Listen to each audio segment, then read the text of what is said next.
एक दिन अपने कक्ष में कन्हैया को गोद में लेकर सुंदर श्रृंगार किया और गोद में लेकर के स्तनपान करा रही थी।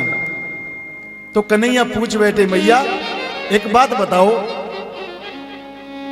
तो ये पूत प्यारो के दूध प्यारो है? मैया ने कह दिया, बेटा दूध की तो मेरे यहां कोई कमी नहीं है, 9 लाख गैया है, तेरे से प्रिय मुझे कुछ भी नहीं है। कन्हैया सबसे प्रिय हो तो तुम हो। बोले अच्छो। सो इतने में ध्यान आया कि चूल्हे पर दूध रखकर आई हूं, सो वो उफन ना जाए। कन्हैया को गोद से नीचे पटका और जाकर के दूध को देखा। अब तो कन्हैया मचल गए।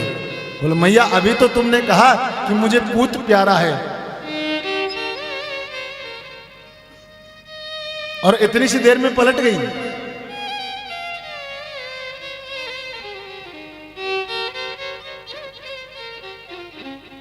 सो मचल गए।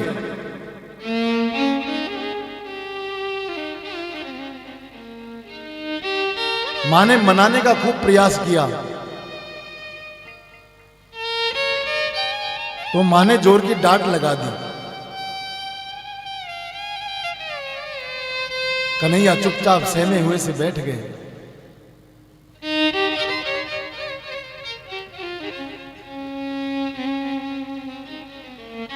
और इतने क्रोधित हो गए कि इतने से दूध के कारण मुझे मां ने जमीन पर पटक दिया। सो पता है क्या किया? यशोदा मैया के घर में जो उनके सास के समय की मटकियां थी ना पुरानी, उन सबको फोड़ दिया। और जैसे ही मां यशोदा ने उन मटकियों के फूटने की आवाज सुनी, तो कन्हैया को पकड़ लिया और एक ऊखल से बांध दिया। बोले गाड़ी के बहुत उदम मचावे, आज पतो लगेगो तो रस्सी से बांध दिया ऊखल के।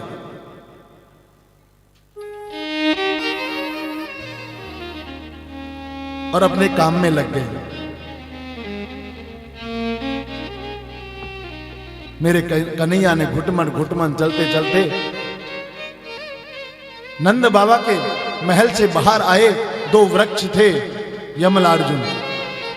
उन दोनों के बीच में उस जब निकलने लगे तो वो ऊखल फंस गया। थोड़ा सा कमर का जोर लगाया तो दोनों वृक्ष धड़ाम से जमीन पर गिर पड़े।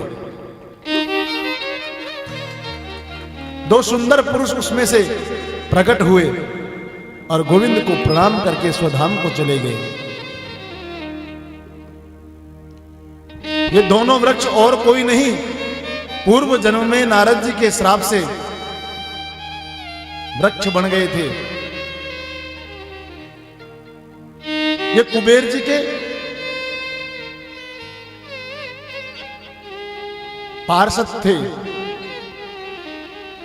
पुरा नारद सापेन वृक्षता प्रपितो मदात् नलकूबरमणि ग्रीवात् इति ख्यातो श्रियान्वितो। एक का नाम नलकूबर था और एक का मणिग्रीव।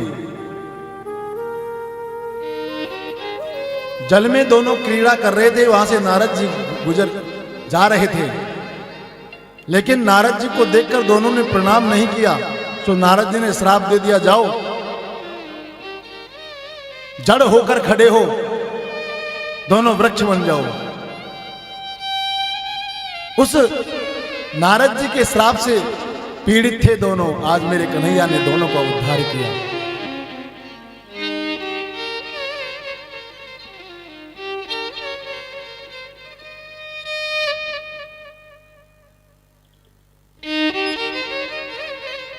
थोड़े कन्हैया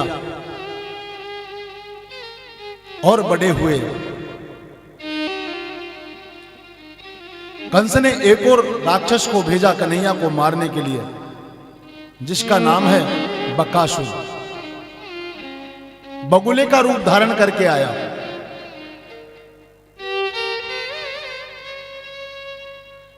बलराम जी ने देखा यमुना के किनारे इतना विशाल बगुला हाथ से पहले कभी नहीं देखा। कन्हैया से कहा, देखो कन्हैया, ये विचित्र बगुला, आज तक हमने इस स्थान पर कभी इसको देखा नहीं। कन्हैया देखते ही समझ गए मामा जी का भेजा हुआ दूत है। सो पकड़ा, चोंच को पकड़ के धड़ाम से जमीन पर पटक दिया। बकासुर का प्राणांत हो गया।